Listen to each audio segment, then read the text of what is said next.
Howdy, my name is Abishalini and I'm here to explain how to represent a number in IEEE 754 32-bit floating point notation. I'm going to consider the following number for an example, 263.3. Now the first step that goes into this is to convert the following number into its binary form. We know how to convert 263 to binary form. It's very simple and we have learned that before. You just keep dividing it by 2 and keep track of the remainder. So in this case it will be 131. The remainder is 1 divided by 2 again. It's 65. Remainder is 1 divided by 2. You get 32. Remainder is 1. You get 16. Remainder is 0.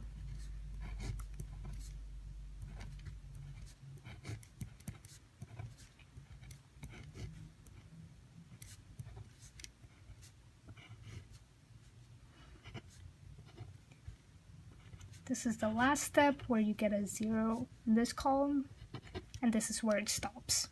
So 263 in binary form are just the remainder bits in this order.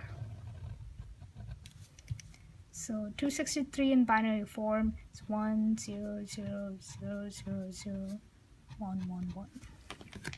Now we have to convert 0.3 to binary representation, and this entails a different procedure. So in this case you start multiplying by 2 to the digit after the decimal point.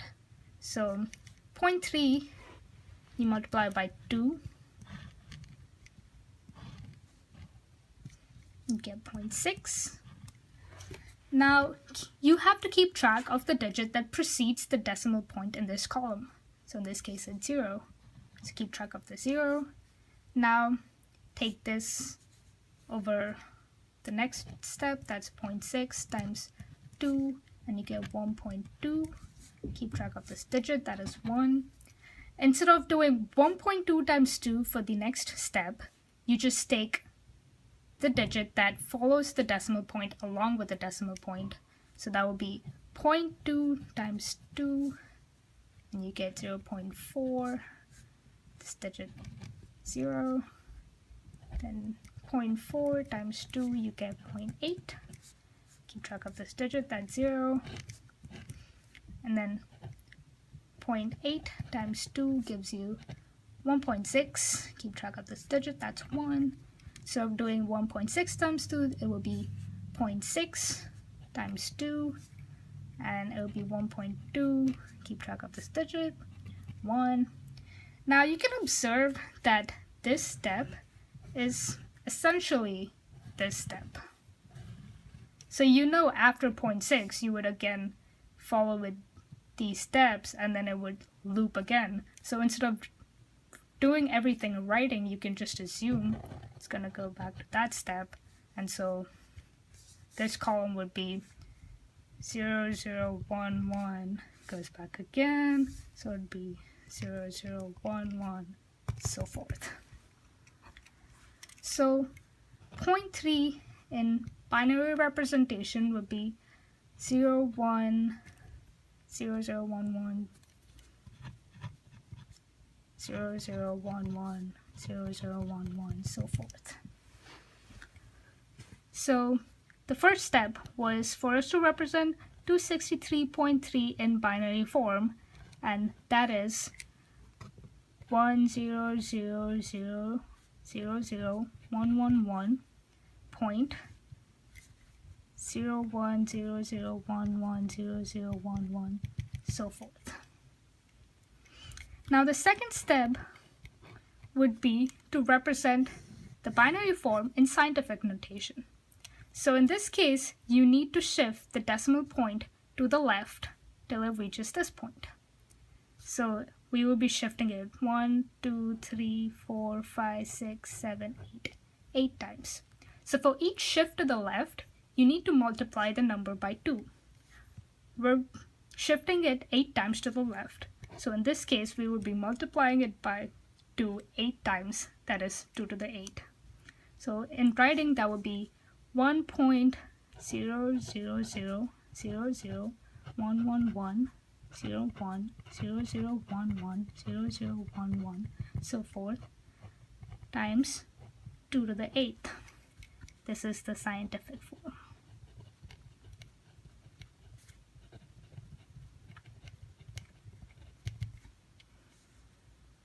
Now the third and final step would be writing this in the IEEE 754 format.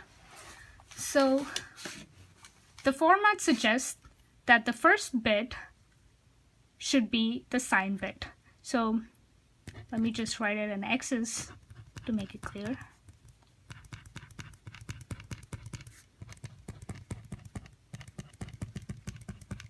So the first bit will be the sign bit, and protocol says that if the number being considered is a negative number, the sign bit would be assigned as 1, and if it's a positive number, it will be assigned as 0. So since 263.3 is a positive number in this case, our sign bit will be 0. The next 8 bits of the representation are the exponential bits, that is the exponent of 2 in the scientific notation.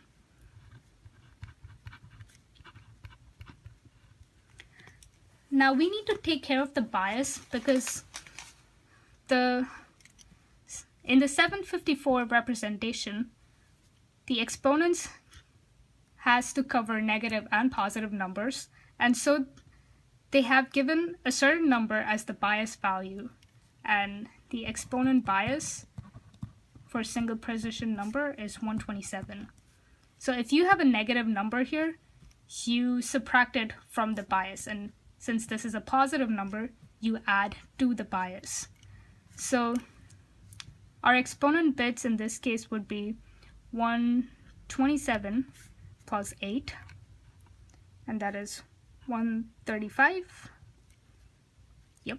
And this is in decimal form, so when you convert it into binary notation using the steps that I've already shown you how to, you'd get 100000111. And these are the fraction bits. So we will have 23 fraction bits, and that is essentially the bits that follows the decimal point in the scientific notation. This is also known as the mantissa. So the fraction bits in this case would be 000001111010011, so forth. So the final IEEE representation goes as follows. So it's just combine all these bits together. You'll get the answer. So it's 0, 1, 0, 0. That's the first 4. Then 0, 0, 1, 1. That's the next 4. 1, 0, 0, 0. Combine these 4. I'm just separating into 4 to make it more convenient for us to observe. 0, 0, 1, 1. 1, 0, 1, 0. 0, 1, 1, 0. 0, 1, 1, 0. 0, 1, 1, 0, because this goes on. So 4, 8, 12, 16. We have 32 bits over here, and this is the final representation of 263.3. I hope this was helpful. Thank you.